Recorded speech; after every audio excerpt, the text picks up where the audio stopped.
গত তাফসীরের সারসংক্ষেপ ছিল আল্লাহ পাক বলেন, আমি আল্লাহ যাকে যে নিয়ামত দিয়েছি এটা আমি আমার ইচ্ছায় আমার পক্ষ থেকে দিয়েছি।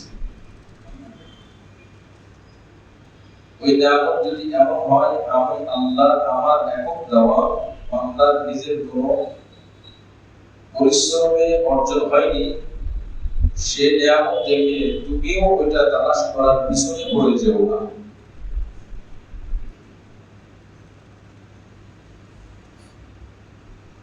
কিছু বিষয় আছে যেগুলো আল্লাহ পাক নিজের কাছে রেখেছে। একজন লম্বা হয় আর একজন খাটো হয়। যে খাটো সে আর একজন লম্বা লোককে দেখে খুব হাই হতাশ করে, আয় আমি তো কত লম্বা হইতাম, কেন লম্বা হলাম না, আফসোস করে, দুঃখিত হয়। খাটো হওয়া লম্বা হওয়া এটা আল্লাহ পাকের পক্ষ থেকে একক সিদ্ধান্ত। মায়ের পেটে আল্লাহ পাক গঠন তৈরি করেছে। ফি আইয়ি সূরাতিন মা শাআ রাব্বুকা, সূরার ভিতর আছে আমি আল্লাহ যাকে যেভাবে চেয়েছি, আমি আল্লাহ তাকে সেভাবে তৈরি করেছি, যেভাবে আমি তার জোড়া দিয়েছি। এজন্য তুমি যে অবস্থায় আছো ওই অবস্থায় শুকরিয়া আদায় করো। তোমার থেকে আরো করুণ অবস্থায়, আরো নরমালে যে আছে, তোমার থেকে আর নিচে যে আছে তাকে খেয়াল করে তুমি শুকরিয়া আদায় করো।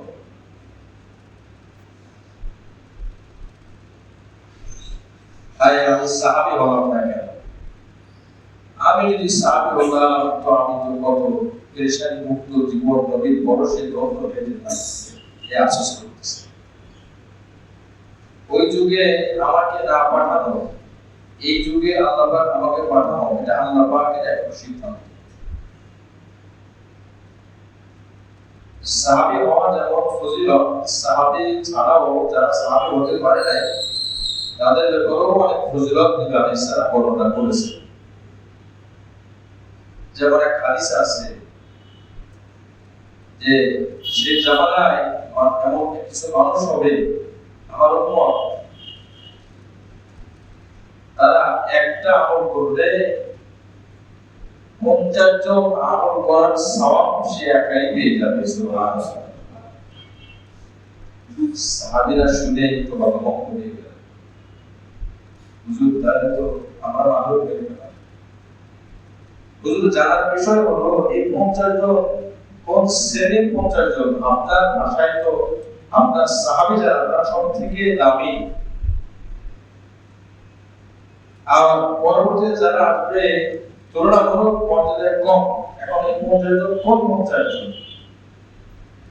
নবী আলাইহিস সালাম তখন বললেন সেই জামানায় ঈমান ধরে রাখা হাতের উপরে আগুনের অংশ, আগুনের টুকরা রাখার মতো। হাতে যেমন আগুন রাখা যায় না, ঠিক অনুরূপভাবে ঈমান ধরে রাখা যায় না। এত কঠিন জামানা। ওই জামানায় যদি কেউ ঈমান ধরে রাখতে পারে, সাহাবীরা তোমাদের জামানায় ফজিলত বলা 50 জন মানুষের সওয়াব সে একা পেয়ে যাবে। সুবহানাল্লাহ। নবীজি একদিন বলেন, তোমরা আমার সাথী সঙ্গী, আর একদল মানুষের তারা আমার ভাই। ভাই বেশি কাছে, সঙ্গী একটু দূরে। সাহাবায়ে কেরাম বলেন, হুজুর আপনার ভাই কারা? কয় এখনো যারা আমার সাথে সাক্ষাৎ করে নাই তারা আমার ভাই।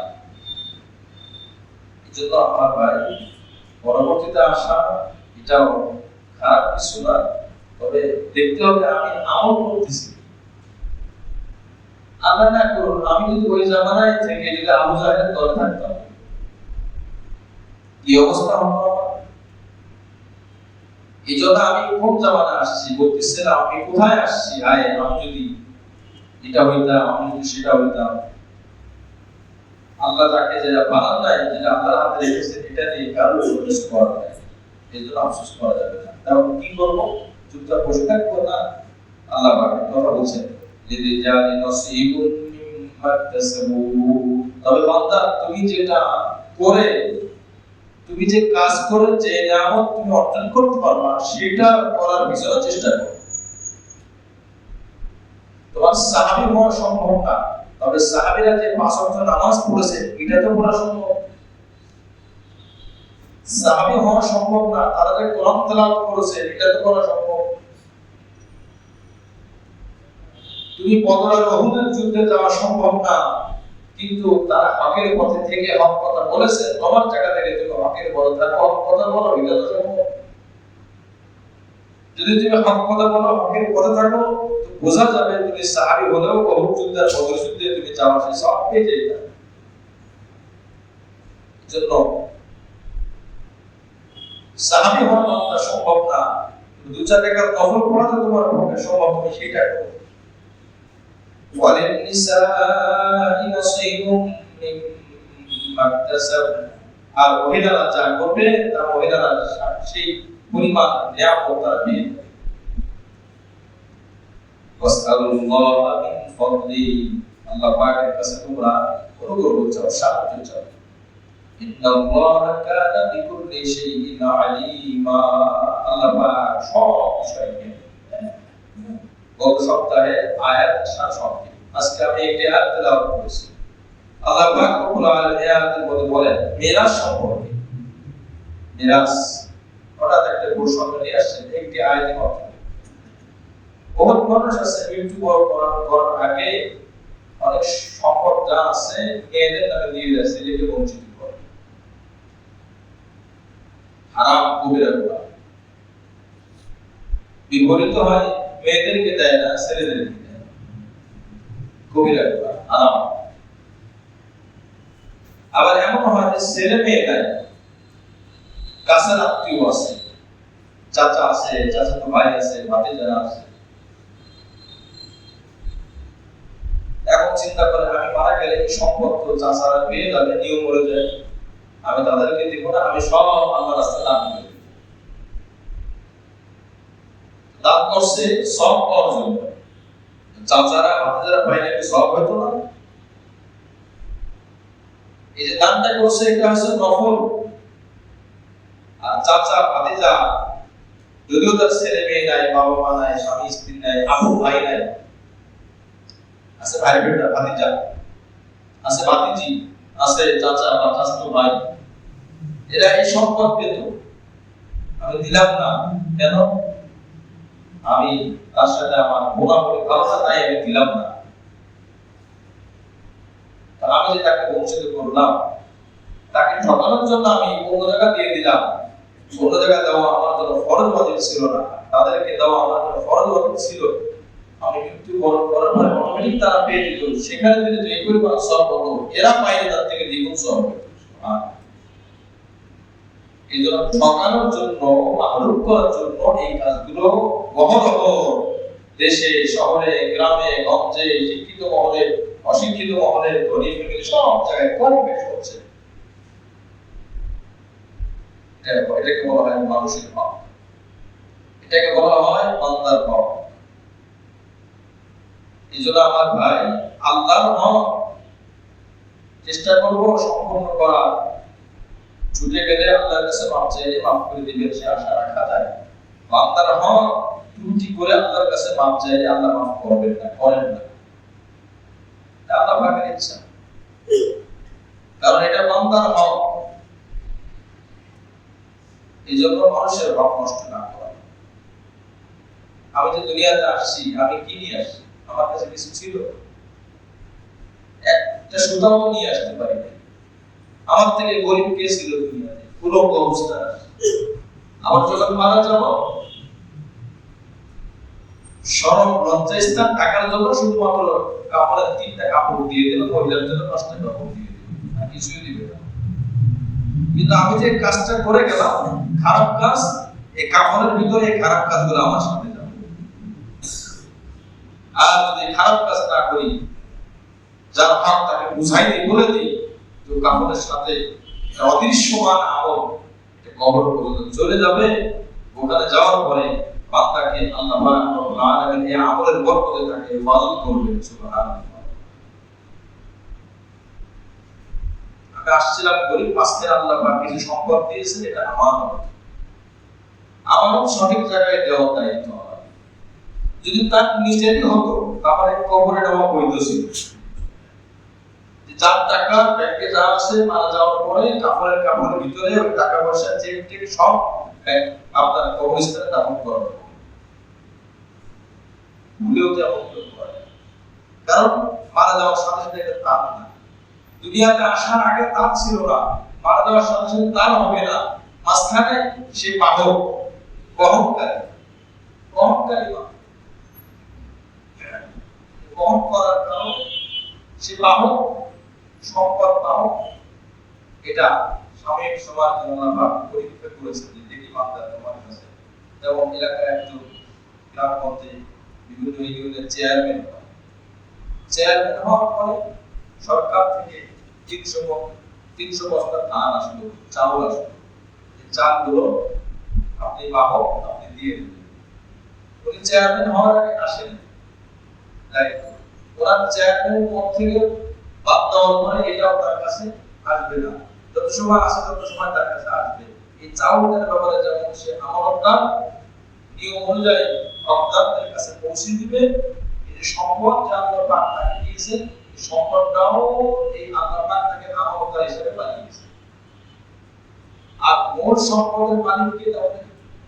আমি মারা গেলাম, ছেলে পেয়ে গেল, ছেলে মারা গেল, নাতি পেয়ে গেল, সে মারা গেল, পরবর্তী তারা পেয়ে গেল। মোট মালিক প্রশ্ন আসে কিনা বলে? তোমরা না বলছো ওয়ালিল্লাহি মিরাসুস সামাওয়াতি ওয়াল আরদ। আল্লাহ পাক বলেন বান্দা জমিনে যা কিছু আছে যেগুলো তোমরা ভোগ করো না করো, যেগুলো পড়ে আছে তোমার মালিক হও বা হও নাই, সব কিছুর মূল মালিক আমি আল্লাহ। মূল মালিক কে? আপনার ব্যাংকে 1 কোটি টাকা আছে, মূল মালিক আপনি না। যদি আপনি হতেন তাহলে জাকাত দেওয়া লাগতো, জাকাত দেওয়া লাগতো। যদি আপনি হতেন মৃত্যুর পরে আপনার সাথে কবরে চলে যেত, পুরো জায়গা আপনি। যদি আপনি হতেন তাহলে রূহের জগতে যখন আমাদের রূহ সেখানে ছিল, ওখানে আল্লাহ পাঠায় দিতেন, যাও এই সম্পদ তোমার, রূহের জগতে এখানে তোমার কাছে রাখো, মায়ের পেটে সেখানেও তোমার কাছে রাখবা, দুনিয়াতে যাচ্ছ সেখানেও তোমার কাছে রাখবা, আবার যখন কবরে যাবে তোমার সাথে এটা যাবে। আবার কবর থেকে উঠবা, উঠে আমি আল্লাহর কাছে এগুলো নিয়ে আসবা। যেমন চোখ আল্লাহ আমার দায়িত্ব দিয়েছে, এটা রূহের জগৎ থেকে আল্লাহ মায়ের পেটে এটা আমার জিম্মাতে আমার কাছে পৌঁছে রেখেছে। দুনিয়াতে আসার পর এটা আমার সাথে রেখেছে, কবর যাওয়ার সময় সাথেই যাবে, বলে নেই। কিডনি এটা আমার সাথে থাকবে, মায়ের পেট থেকে আমার সাথে, দুনিয়াতেও আমার সাথে, কবরেও আমার সাথে। চলে যাবে, তুমি করা যায় না। আমার ভাই, রক্ত ছাড়া মানুষের শরীরের কোনো একটা অংশ বিক্রি করা যায় না, হারাম। রক্ত বিক্রি করা যায় না, এটা দেওয়া যায় না, খোদা। মানুষকে সহযোগিতা করে, যেহেতু রক্ত বর্ধনশীল একটা আল্লাহ পাকের দেওয়া নিয়ামত সম্পদ। কিডনি বর্ধনশীল না, চোখ বর্ধনশীল না। আমি একজন অনেক ভালোবাসি, আমার বাবাকে অনেক ভালোবাসি, মাকে অনেক ভালোবাসি, বাস তাকে একটা চোখ আমি দিয়ে দেবো। কত বড় দাদা। স্বামী অনেক ভালোবাসে, স্বামী 2 কিডনি একটা ওনার সব নষ্ট হয়ে গেছে, আমার একটা কিডনি আমি তাকে দিয়ে দিলাম। জায়েজ আছে কি বলে? ভালোবাসা জায়েজ, কিন্তু যেটা দেওয়া নিষেধ ওটা দিয়ে ভালোবাসা দেখানো এটা অনুচিত, অনধিকার চর্চা। আমাকে যে দুটো দিয়েছে আল্লাহ আমার প্রয়োজনে দিয়েছে, আমি একটা দিয়ে দিলাম, এরপর আমার আরেকটা খারাপ হওয়া শুরু হলো, আরেকটা তো নাই, তো আমার অবস্থা কি হবে? এই জন্য শরীরের অঙ্গ যত কাছের হোক, আমার মা, আমার বাবা, আমার ছেলে, আমার মেয়ে, আমার স্বামী, আমার স্ত্রী, এটা আমার আপনার বিবেক তাকে দিতে হবে। আমার তো দুটো আছে, আরেকটা দাম করব। এই যে যুক্তি, এই যুক্তির পিছিয়ে পড়ে খারাপ কাজ করা যাবে না। এই জন্য ভাই, পৃথিবীর সবকিছু সম্পদ এটা আমি আপনি মালিক না, এটা আমার হত্যা। এই জন্য কোরবানির সময় দিতে হয়, এই জন্য যাকাতের সময় টাকা দিতে হয়, প্রয়োজন অতিরিক্ত পরিমাণ হলে হজ করতে হয়। এগুলো সব খরচ হয়ে যাচ্ছে, সদকা দিতে হয়, বাবা মা থাকলে তাদেরকে দিতে হয়, সন্তান থাকলে তাদেরকে দিতে হয়। যদি আমারই হতো আমি তাদেরকে কেন দেবো? আমি দেবো না। আল্লাহ আমার দায়িত্ব দিয়ে বলেছেন, এখন এখান থেকে যদি তোমার সন্তানকে দাও, স্বামীকে, স্ত্রীকে দাও, বাবা মাকে দাও, দাদা দাদিকে দাও, নানা নানিকে দাও, গরিব মানুষকে দাও, মসজিদে দাও, অসহায় মানুষকে দাও, আত্মীয় স্বজনকে দাও, যাকাতে খরচ করো, কোরবানিতে খরচ করো, হজে খরচ করো।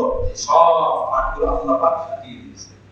কারণ বান্দা এটা তুমি মালিক না, তুমি আমানতদার। আমরা কি বলেন, আমরা কি না মালিক না? আজ আমরা মালিক হয়ে বসেছি। আজ আমরা আমার 3 তলা বাড়ি, 5 তলা বাড়ি, আমার 4টা গাড়ি, আমার এত জমি, সব আমি মালিক না। আমি মালিক না, আমি দায়িত্বশীল। আমি মালিক না, আমি দায়িত্বশীল। এই জন্য তো আমার হিসাব দেওয়া লাগে। যে মালিক হয় তার হিসাব দেওয়া হয় না। আমি যদি মালিক হতাম তাহলে আমার হিসাব দেওয়া হতো না, কিন্তু আমার হিসাব দেওয়া হবে। আল্লাহ, এই যে তোমার কাছে 1000 টাকা, এটা তোমার কাছে কিভাবে আসলো? আমার হিসাব দাও। আল্লাহ আপনার কাছে কেন হিসাব দেবো? আল্লাহ পাক বলেন, মালিক তুমি না, এই জন্য তুমি হিসাব দিবা আমার কাছে। আসলে হাদিসের মধ্যে 5টা প্রশ্ন করার আগে বান্দা তার জায়গা থেকে নড়তে পারবে না। লা তাসুরু কদামা আবদিন ইয়াওমাল কিয়ামাতি হাত্তা ইসআলা আন খামসিন। বান্দাকে 5টা প্রশ্ন করার পর্যন্ত তার জায়গা থেকে সে নড়তে পারবে না। আকমালিহি মিন আইনা ইকতাসাবাহু ওয়া ফীমা আনফাকাহু। কোন জায়গা থেকে সম্পদটা আনলো আর কোথায় খরচ করলো। রাত অন্ধকারে কেউ দেখে নাই আরেকজনের ফল গাছ থেকে ফল চুরি করে আনলাম, কেউ দেখে নাই, আল্লাহ পাক দেখেছে। আবার আমি গোপনে অন্যায় কাজে সহযোগিতা করলাম, কেউ দেখে নাই, আল্লাহ পাক দেখেছে। আমি 10 টাকা দিয়ে সিগারেট খাইলাম, আল্লাহ পাক দেখেছেন, কেউ দেখে নাই। আমি অপচয় করলাম, আমি নেশার সাথে জড়িত হলাম, আল্লাহ পাক দেখেছে। আমি চুরি করলাম, কেউ দেখে নাই, আল্লাহ পাক দেখেছে। এই জন্য আমার ভাই, আল্লাহ পাক বলেন, রাসূল আলাইহিস সালাম বলেন, তুমি কোন জায়গা থেকে সম্পদ নাও হিসাব দাও আল্লাহর কাছে। আর কোথায় ব্যয় করেছো আল্লাহর কাছে হিসাব দাও। যেমন চেয়ারের কাছে 300 মণ ধান আসলো, চাউল আসলো, কিভাবে আসছে হিসাব দিতে হবে। আবার কিভাবে দিল কিনা এটা হিসাব দেওয়া লাগবে। যদি দুনিয়া হিসাব দেওয়া লাগে না, আল্লাহ পাকের কাছে হিসাব দিতে হবে। অর্থাৎ তোমাকে দায়িত্ব, তোমাকে যখন প্রতিনিধি বানানো হয়েছিল, তোমার কাছে দেওয়া হয়েছে এই পরিমাণ সম্পদ, এখন তুমি হিসাব দাও। 300 মণ চাউল তুমি মানুষের কাছে সঠিকভাবে বিলি করেছো কিনা, নাকি নিজে কিছু আত্মসাৎ করেছো। যদি তুমি আত্মসাৎ করে থাকো, এটার সাথে তোমার এখন ভোগ করতে হবে।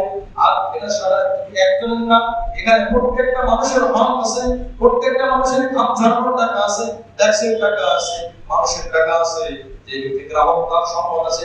সমস্ত মানুষ যখন আমার বিরুদ্ধে হুমড়ি খেয়ে পড়বে, তখন ওই বান্দা আগুন যতই 100 ভাগ হোক, 100 ভাগ, 1000 হোক, সে বান্দা নিজের আগুন দিয়ে পার পাইতে পারবে না, মুক্তি পাবে না। অন্যের হকের কারণে তাকে ঘাট ধাক্কা দিয়ে জাহান্নামের মধ্যে নিক্ষেপ করা হবে। এজন্য আমার ভাই, আমি আমানতদার। এজন্য আল্লাহ পাক বলেছেন, প্রত্যেকে 1000 টাকা হিসাব দাও। আবার এটা কোথায় খরচ করেছো তাও হিসাব দাও। তারপরে বোঝা গেল, আমি যদি মালিক হই, আমি কেন আপনার কাছে হিসাব দেব? সাধারণ বাংলাদেশের মধ্যে অনেক সময় লোকে এসে আনা দেয়, আপনি বলতে আছেন টাকা, এখন যদি বলি টাকার মালিক আমি, তুমি প্রশ্ন করার কে? তুমি প্রশ্ন করার কে? বাংলাদেশের আইনের মধ্যে তো সে রেহাই পায় না। বাংলাদেশের দুর্নীতি করতে পারে, বাংলাদেশের দুর্নীতি করতে পারে। আল্লাহর পাঠানো যে দুদক আছে, ওই দুদক কি দুর্নীতি করে বলেন? ভুল লেখে না, অতিরিক্ত লেখে না, কোনো কিছু ছেড়েও দেয় না, দুর্নীতি করে না। দুদকের জন্য আবার দুদক সাজাইতে হয় আল্লাহ পাকের পাঠানো সেই বাহিনী। ওমায় ইয়ালামু জুনুদা রাব্বিকা ইল্লাহু। আল্লাহ পাকের পাঠানো প্রশাসন, এদের কোনো পাহাড় দেওয়ার জন্য লোক লাগে না, সিসি ক্যামেরার জন্য সিসি ক্যামেরা লাগে। ক্যাশের দায়িত্বে যে আছে ক্যাশিয়ার সাহেব, তাকে ঠিক টাকা দেওয়া সিসি ক্যামেরা লাগানো। ভাই, আপনি তাকে বিশ্বাস করেন বলে ক্যাশে বসে গেছেন, তাহলে তার বড় কিছু কিছু সন্দেহ থাকে, এদের সিসি ক্যামেরা লাগানো। এখন বলছে কি ক্যাশিয়ার সাহেব এই সিসি ক্যামেরা একটু ঘুরাই দিয়েছে, দেখছি আগে কি করছে কি বুঝতে পারছে। এই সিসি ক্যামেরার আলাদা আরেকটা গোপন ক্যামেরা রেখেছে যাতে করে ওই টেক না হয়। তারপর কত শুনি আল্লাহ পাকে বাহিনী দুর্নীতি করে না, 2 নম্বরই করে না। আর আমাদের কোনো বাহিনী দরকারই তো আল্লাহ একাই যথেষ্ট। কি বলে কথা ঠিক কিনা? আল্লাহ একাই যথেষ্ট। সবকিছু দেখেন, সবকিছু শোনেন। আমরা ভিতরে কি কল্পনা করতেছে যে এখন চুরি নিয়োগ করছে, এখন বের হবে, জুতারা চুরি করবে, মসজিদে আসছে, বাংলা তখন তো টের পেয়ে গেছে। বান্দা তখনই জানে এই সুরার গন্ধ আল্লাহ পাক দেখতেছে। হ্যাঁ বান্দা কেউ দেখে না বান্দা, আমি দেখতেছি এটা তোর না, তুই বুঝতেছিস এটা তোর না, তোর করতেছে চুরি বান্দা, আমি বুঝতেছি তুই বুঝতেছিস, কিন্তু আমি এখন কিছু করবো না। ঠিক আছে কর, করতে থাক। পরীক্ষার হল তো, পরীক্ষার হল দুষ্ট একটা ছাত্র কাগজ সামনে পেয়ে যায় তাই লিখছে, স্যারের অবহেলা করতেছে, স্যার সব দেখতেছে আর হাসে। ভগবান আপনা আপনা কহে তেরা কহে মেরা, রাজত্ব সবারই আছে, এই 3 ঘন্টা তোর রাজত্ব, এরপরে আমার রাজত্ব দিব। 3 ঘন্টা তুই পরীক্ষা দে, এখন তো কিছুই বলবো না, আমি চুপচাপ থাক। এরপরে আমার ক্ষমতা আমি তোকে দেখাবো, তুই যা দেখছিস এটার হিসাব আমি সাফ আমি। এই জন্য আমার ভাই আল্লাহ পাক রব্বুল আলামিন হিসাব দিবেন। এই জন্য এক কথায় এই আয়াতের শাসনকে বলো যে আল্লাহ পাক আমাকে আমার উদ্ধার বানিয়েছে, এই চিন্তা যদি কারোর মাথায় আসে সে বলদের রব কখনোই নষ্ট করে, কারণ সে ভাবে এটা আমার না। আপনি যে টাকা দিয়ে আপনার স্ত্রীকে কাপড় কিনে দিলেন ওইটা আপনার টাকা না, আপনাকে আল্লাহ পাক আমানত দিয়েছেন, দেখি আমার বান্দা তার স্ত্রীর পিছনে এই টাকা দিয়ে কাপড় কিনে দেয়। কত স্বামী আছে স্ত্রীকে কষ্ট দেয়, বাবাকে কষ্ট দেয়, খাবারের ব্যবস্থা করে না, খোঁজ খবর রাখে না, ঔষধের ব্যবস্থা করে না। আল্লাহ পাক সব দেখতেছেন। বান্দা আমি তোকে দায়িত্ব দিয়েছিলাম, চেয়ারম্যান চুরি করলে যদি চোর হয়, তোকে আমি টাকা দিয়েছি, আমার উদ্ধার বানিয়েছি, তুই তোর বাবা মার সাথে তুই চুরি করেছিস, তোর সন্তানের সামনে তুই চোর।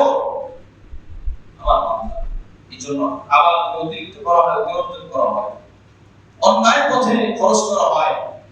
যে টাকা যে খরচের কারণে আমার স্ত্রী খারাপ হয়ে যাবে, যে খরচ করবে আমার সন্তান বিপদে চলে যাবে, খারাপ পথে চলে যাবে, এই ব্যাপারে আল্লাহ হিসাব দিবেন। কারণ সম্পদ আমার না, আল্লাহ পাক বলেছেন জায়গা মতো তুমি ব্যবহার করো। সরকার থেকে বয়স্ক ভাতা আসছে, বয়স্ক ভাতা দেওয়ার জন্য এখন খুঁজে খুঁজে ধনী আর যুবকদেরকে দিলা, তুমি তোমাকে আমি হিসাব দেব, তুমি কেমন জায়গা দিলা? আল্লাহ পাক বলেছেন বান্দা সম্পদ আমি দিয়েছি, তুমি খুঁজে খুঁজে দিবা। তুমি মহারত করার কে, তুমি বঞ্চিত করার কে, তুমি আশ্রয় গরিব অবস্থায় অসহায় অবস্থায়, তুমি জায়গা থেকে পার্শ্ব পরিবর্তন পর্যন্ত করার তোমার ক্ষমতা নাই।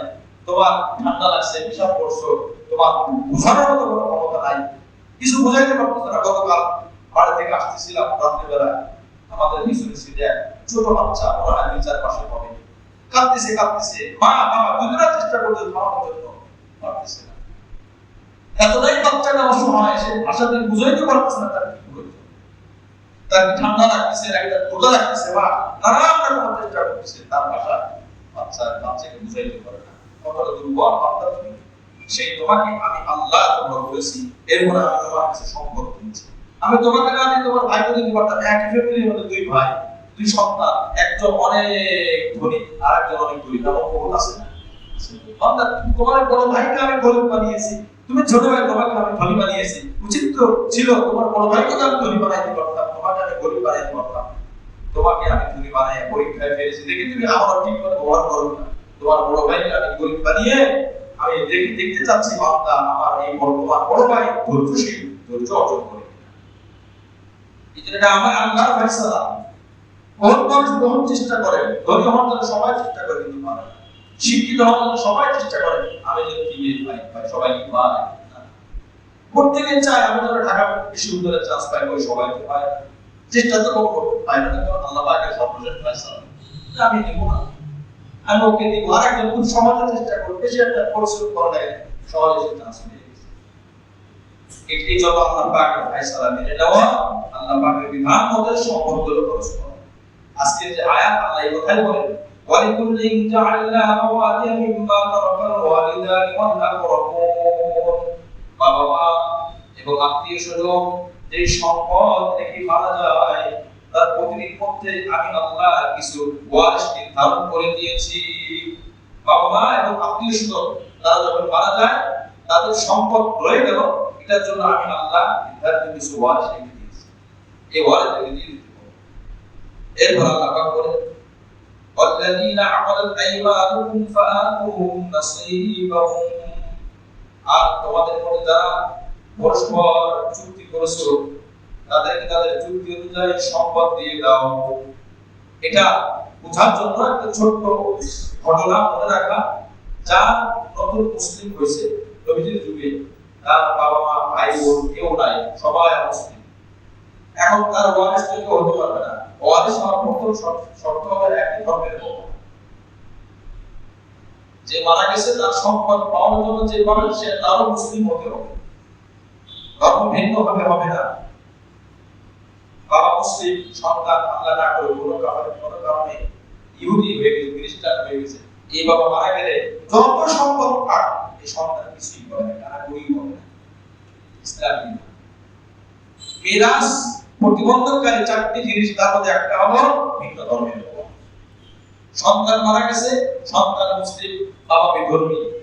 যত বড় ধনী হোক সন্তান, আর বাবা যত বড় গরিব হোক, এই বাবা কিচ্ছু হবে না, কিচ্ছুর পরে কিছু হইলেও কিছু হবে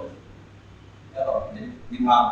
এখন এই লোক যে কেবল মুসলিম হলো, তার অনেক সম্পদ আছে, এই সম্পদ এখন কি করবে?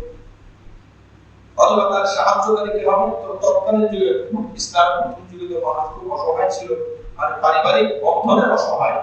তখন যার সাথে যার হাতে মুসলিম হয় তাদের সাথে চলাফেরা করে, তখন বলে ভাই আমার তো ভাই বেড়াতে নাই মানে মুসলিম না, যেন আমার উপকার করবে না, আমার তো বাবা থাকতেও নাই, সন্তান থাকতেও নাই, তা আমার খেয়াল কে করবে? তোমাকে আমি ভাই বানাই, তোমাকে আমি আরবিতে বলা মোয়ালা ইসলামের ভাষায়, মানে আমি যদি কোনো অপরাধ করি, আমি যদি কোনো বিপদ পড়ি, তুমি আমাকে উপকার করবা, আমার ব্যাপারে তুমি দায়িত্বশীল হবো।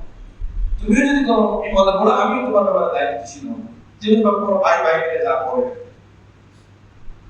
এই যে দায়িত্ব নেওয়া হলো পরস্পর, এই উপকার বিপদে পড়লে উপকার করবো, ও বিপদে পড়লে এই উপকার, এটা একটা সম্পর্ক তৈরি করো। এখন এই দুইজনের মধ্যে সম্পর্ক তৈরি হওয়ার পরে একজন মারা গেল, মারা যাওয়ার পরে এবং সাথে সাথে চুক্তির মধ্যে এটাও ছিল, আমি যদি মারা যাই, যেহেতু আমার মুসলিম কোনো ওয়ারিশ নাই, আমার এই সম্পদ তুমি পেয়ে যাবে, এই হলো চুক্তি। এই লোক মারা গেলে তখন এর সম্পদ নিয়ম অনুযায়ী, চুক্তি অনুযায়ী যে লোক তার সাহায্য ছিল সে সম্পূর্ণ পেয়ে যাবে। ইসলামের বিধান এটাকে বলা হয় মুওয়ালা, যার কোনো মুসলিম আত্মীয় স্বজন নাই। আল্লাহ পাক রব্বুল আলামিন এই কথাই বলেছেন, ফাতুহুম নসীবাহুম, যদি এখন এই সিস্টেমটা এখন নাই, এজন্য এখন এটা প্রয়োজন হয় না আলোচনা করা। তবে এটা জেনে রাখা দরকার, যদি কি এমন হয় যে আবার সত্যিকার অর্থে মুসলিম ছিল কিন্তু তার সব মারা গেছে, বা কেউ নাই, তার বাবা মার কোনো খবর নেই, মারা গেছে, হয়তো ভাই বোন কেউ নাই, আত্মীয় স্বজন কার কোনো খবর নাই, এখন সে ধনী হয়ে গেছে মনে করে, তার কোনো আত্মীয় স্বজন খবর পাচ্ছে না, তো সে একজনের সাথে একটা বন্ধুত্ব তৈরি করলো, ভাই আমি তো বিপদে পড়ে কিন্তু আমাকে সাহায্য করবো, এইভাবে একটা চুক্তি হলো তার সাথে। এবং আমি মারা গেলে আমার সম্পদের মালিক তুই হবো, এখন মারা গেলে সম্পদের মালিক সে হয়ে যাবে। আল্লাহ পাক কোথায় বলছে, ওয়াল্লাযীনা আকাদাত আইমানুহুম ফাআতুহুম নসীবাহুম, তোমাদের মধ্যে যাদের যে চুক্তি আছে, এই চুক্তি অনুযায়ী তোমরা এটা পূরণ করো, ফাআতুহুম নসীবাহুম, তাদের অংশ দিয়ে দাও, ইন্নাল্লাহা কানা আলা কুল্লি শাইইন শাহীদা, নিশ্চয় আল্লাহ পাক সব কিছু দেখতেছেন, সব কিছু দেখেন, আল্লাহ পাক উপস্থিত, আল্লাহ পাক সাক্ষী, আল্লাহ পাক রব্বুল আলামিন তোমাদের কর্ম সম্পর্কে সবকিছু সাক্ষী এবং সবকিছু দেখেন। সুবহানাল্লাহ।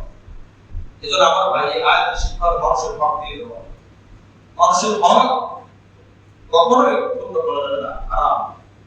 এতে মানুষের ইহকাল পরকাল সবটাই ধ্বংস হবে।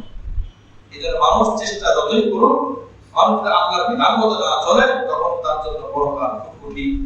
আল্লাহ পাক সূরা শিকাকে বলেন, ইয়া আইয়ুহাল ইনসানু ইন্নাকা কাদিরুন ইলা রাব্বিকা কাদহান ফামুলাকি, বান্দা তুমি তো কতই কষ্ট করো, দুনিয়ার জন্য আমরা কতই কষ্ট করি, আর পুরো দুনিয়াটাই কষ্টের জায়গা। আসলে ছোট বাচ্চা থেকে শুরু করে পুরোটাই কষ্ট, খাবার দাবার কষ্ট, ছোট ছোট তখন কষ্ট, বড়দের চাইলে বাবা মার কাছে যা চায় তা দেয় না, এরপরে 7 বছর বয়স হলে স্কুলে ভর্তি করতে চায়, সে পড়তে চায় না, জোর করে দেখে পড়া হয়, এটা কষ্ট।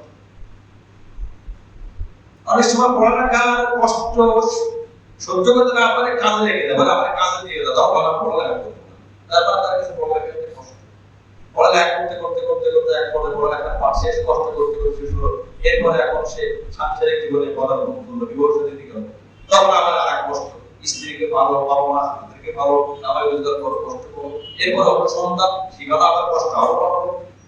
জাগতিক ভাবে কি কোনো পুরুষ হোক মহিলা দিন দিন কষ্ট কমে না, পারে কি করে কেউ কষ্ট ছাড়া না, যে এই কষ্ট করো করো কেন? একটু শান্তিতে থাকার জন্য। বান্দা তুমি যতই কষ্ট করো দুনিয়াতে, পরিবার হলো, ছেলে মেয়ে বিবাহ হলো, এখন তুমি শ্বশুর হলা, তখন কষ্ট, মেয়ে তার বাবা শ্বশুর বাড়ি শান্তিতে নাই, তুমি শ্বশুরকে, তুমি বাবা হয়ে তোমার এখন কষ্ট। তুমি ছেলের বাবা, ছেলেকে বিয়ে করার পরে এখন ছেলের বউর আচরণে ছেলে কষ্ট পায়, যার জন্য এখন বাবাও কষ্ট পায়।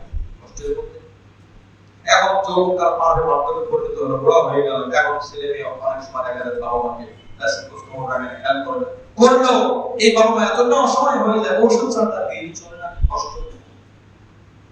যে মানুষটা শীতের মধ্যে ঠান্ডা পানিতে ব্যবহার করার কোনো সমস্যা ছিল না, এখন সে গরম পানিতে আপনি লাগাইতে পারে না, কষ্ট।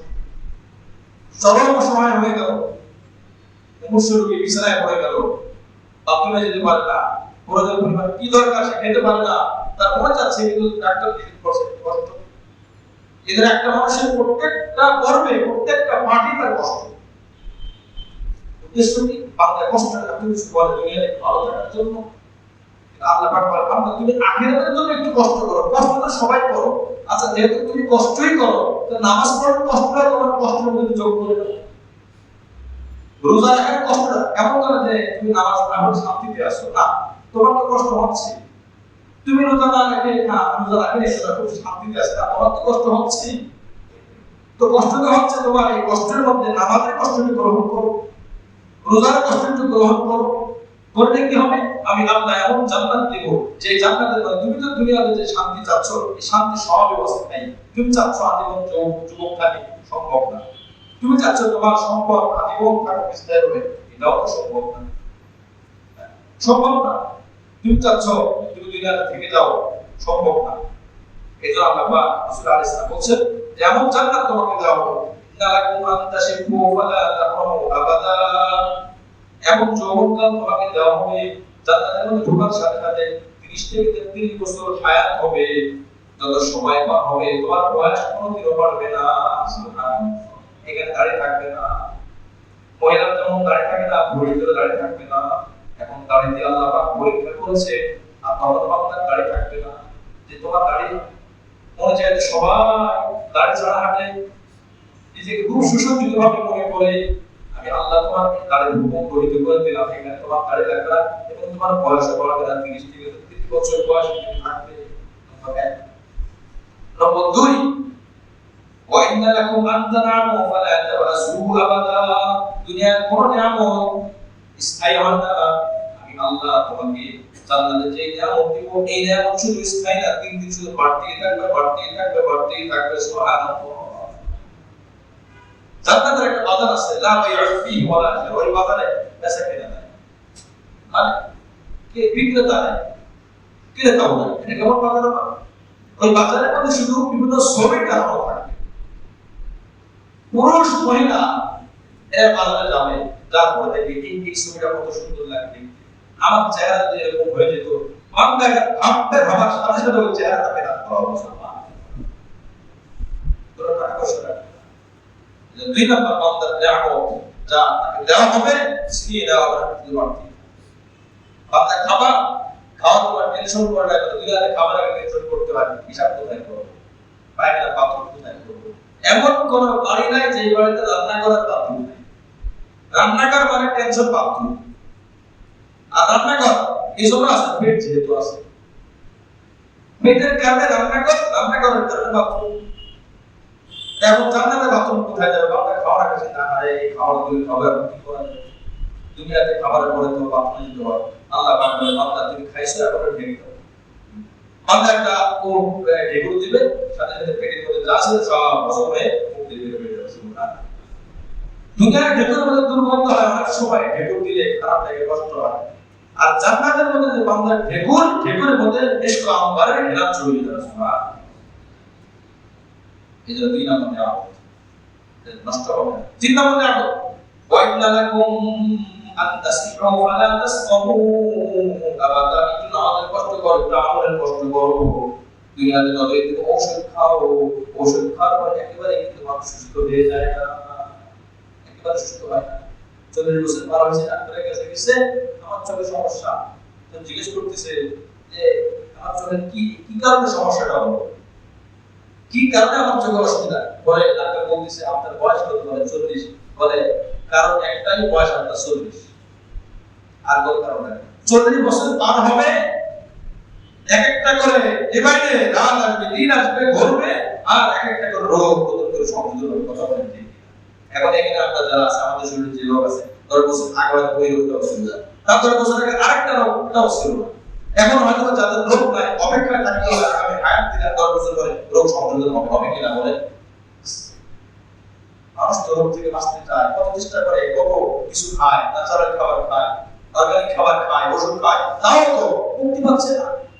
এজন্য আল্লাহ রাসূল বলেন ওয়াইন্না লাকুম আন তাসবিহু ফালা তাসতামু আবাদা, এবং সুস্থতা আমি আল্লাহ দিব, ওখানে কোনো অসুস্থতার কোনো স্পর্শ করবে না। কয়টা নিয়ামত হয়েছে? তিনটা। এক নম্বর কি ছিল? বান্দা যুবক থাকবে, বুড়া হবে না। 2 নম্বর, বান্দার যে নিয়ামতগুলো যাবে, সম্পদ যাবে, এটা কখনো তার থেকে ছিনিয়ে নেওয়া হবে না। 3 নম্বর, বান্দা সার্বক্ষণিক সব সময় সুস্থ থাকবে, কখনো অসুস্থ হবে না। সুবহানাল্লাহ। 4 নম্বর, যেটা 100 বছর হওয়ার পরও আমার চাই, 100 বছর হওয়ার পরও চিন্তা করে রাখতে পারছি, 101 বছর হয়েছে, অনেক পরে 110 বছরও মারা যায়, 109 বছর যাওয়ার পরও আবার চিন্তা করে রাখতে পারছি। এক লোকের বয়স 80 না 90 বছর, উনি টাকা পয়সার মালিক, বলে উনি একটা লিজ বড় পুকুর না বড় জমি নিয়েছে 100 বছরের। তখন বলতেছে যুবকরা, আচ্ছা আজরাইল মারা গেল কবে? এখন বলে তার মানে ওরা, হ্যাঁ আজরাইল মারা গেছে কবে? খবরটা আপনার কাছে আসছে না?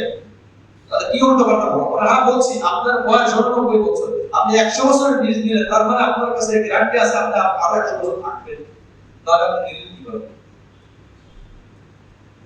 আমাদের অবস্থা এরকম, আমরা অনেক দিন বাঁচতে চাই। হ্যাঁ যাও ভালো দোয়া করতে হবে, কিন্তু বড় তো হবে না সব কিছু। আল্লাহ পাক যেখানে প্রেম করেছে ওখানে শেষ।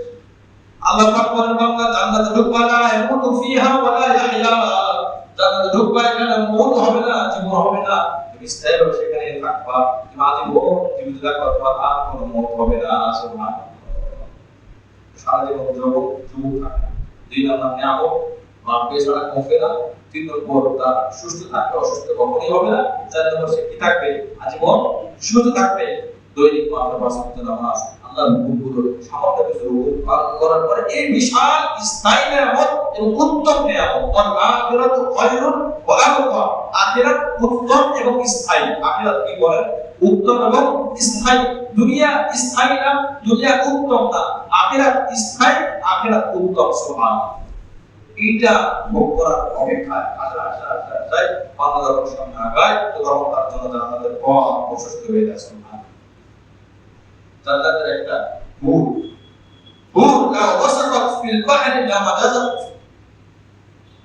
হাদিসে বলা আসছে একটা হুর যদি এক অল্প কিছু দ্রুত নিক্ষেপ করতো দুনিয়াতে, পৃথিবীর এই সাগর যে সব জায়গায় পানি নোনা, কোন নোনা পানি, কোন তিতা পানি কিছুই থাকতো না, সব কিছু বৃষ্টি হয়ে যেত। সুবহানাল্লাহ। হাদিসের মধ্যে আসছে যে হুররা মাথায় যে কাপড়টা দেয়, এই কাপড়ের একটা মাথা ওয়াল নসিফু আলা রাসিহা খায়রুম মিনাদ দুনিয়া ওয়া মা ফিহা, একটা মাথা যদি এরকম দুনিয়াতে দেখায় তো পুরা পৃথিবী এখন আলোয় আলোকিত হতো, কোনদিন রাত হতো না, সূর্যের উপরে হতো না। সুবহানাল্লাহ। হাদিস।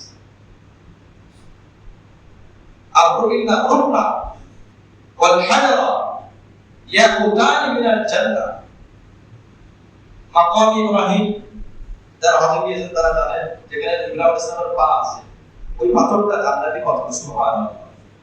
এবং হজরে আসওয়াদ কোন জায়গার পাথর? জান্নাতি পাথর। মিশকাত তিরমিজি শরীফের হাদিস, এই দুইটা পাথর সরাসরি জান্নাত থেকে আসে। সুবহানাল্লাহ। হাদিসের মধ্যে আসছে লাউ তামাসাল্লাহু নূরহুমা লাউ লাম ইয়াতমাসিল্লাহু নূরহুমা, আল্লাহ পাক যদি এই দুই পাথরের, যে জান্নাতি পাথর খুব আলোকিত, এটা আলো যদি আল্লাহ পাক নিভে না রাখতেন, জান্নাতি পাথর আলোকিত, এটা আলো যদি আল্লাহ পাক আবদ্ধ করে না দিতেন, ওই দুইটা পাথরই যথেষ্ট ছিল পুরো পৃথিবী আলোকিত করার জন্য, এই পৃথিবীর জন্য কোনো সূর্য পড়ে যেত না। সুবহানাল্লাহ। হাদিস। লামা আত মা বাইনা আস-সামাই ওয়াল আরদ লা আদাআ মা বাইনা আস-সামাই ওয়াল আরদ, এই দুইটা পাথরই মাদ্রাসা বিভিন্ন পাথর আছে। মাকাম ইব্রাহিমের কতটুকু পাথর? হাদিসের মধ্যে আছে, নবী বলেন এই পাথরের আলো আল্লাহ নিভিয়ে দিয়েছেন। যেমন এখানে লাইট জ্বলতেছে, নিভিয়ে দিলে এখানে মুহূর্তের মধ্যে অন্ধকার, ওইরকম ওই পাথরের আলো ছিল আল্লাহ নিভিয়ে দিয়েছেন, যার জন্য এখন আর আলো দেয় না। যদি নিভিয়ে না দিতে পুরো পৃথিবী ফটফটে সাদা হয়ে থাকতো, কখনই অন্ধকার হতো না, রাত হতো না, চমক শুরু হতো না, বড় হতো না। এজন্য আমার ভাই, আজ আমাদের মধ্যে জান্নাতের লোভও নাই, জাহান্নামের ভয়ও নাই। এই জন্য আমরা উল্টোপাল্টা এবং আল্লাহর হুকুম মানতে চাই না। কথা বলেন ঠিক কিনা? এজন্য জান্নাতের আলোচনা বেশি দরকার, জাহান্নামের আলোচনা বেশি দরকার। জান্নাতের আলোচনা থাকবে, লোভ থাকবে, বাস আগামী বাচ্চাকে ভালো ফলাফল করার জন্য পরীক্ষাতে তুমি এই ক্লাস 45 হোক, তোমাকে কি চাও, কোথায় যাবে পড়তে, সেখানে নিয়ে যাবে, কি চাও, ওটা বাইক, সাইকেল, মোবাইল সব দেবো। এই যে লোভে এই বাচ্চারা এখন তারা ঘুম নাই না, বড় বড় বড় বড় লোভ। আরেক খবর শাসন, তখন লোভের কাজ হয় না, তখন শাসন রাফিউজ করা, এই শাস্তি হবে, এই ফায়সালা হবে না, তখন সে কি করে, ভয়ে ভয়ে। এই জন্য আজ জান্নাতের আলোচনা আমরা পড়িও না, শুনিও না, জাহান্নামের আলোচনা পড়িও না, শুনিও না, জাহান্নামের ভয় আমাদের নাই। আজকে জুমাইয়ের কথাই বলেছি যে যারা অপরাধ করে তার মূল সমস্যা হলো আখিরাতের বিশ্বাসের পরিপূর্ণ আছে। বিশ্বাস যদি আসতো সে কখনোই অপরাধ করতো না। আর ওই বিশ্বাস যদি হবেই বা কি বলেন, আমি বিশ্বাসের করলাম, মন্দ করলাম, তো আমার এই বিশ্বাস দিলাম। বিশ্বাস তো এই জন্য মন্দ করতে থাকবে, আইন তো এই জন্য, আইনের ভয় তো এই জন্য যে অপরাধ না করে। তো বান্দা আইনের ভয় করে, আবার অপরাধ করে, ওই ভয় দিলাম, তো ওই আখিরাতের বিশ্বাস দিলাম। এই জন্য জান্নাতের নেশা, জাহান্নামের ভয়, আল্লাহ পাক বলেছেন জাহান্নামকে ভয় করো, হত্যা করো না, জাহান্নামকে ভয় করো, আর জান্নাতের দিকে দৌড়াও, তোমরা জান্নাতে ধাবিত হও। আল্লাহ আমাদের সকলকে তার হুকুম মেনে চলার তৌফিক দান করেন, আমিন।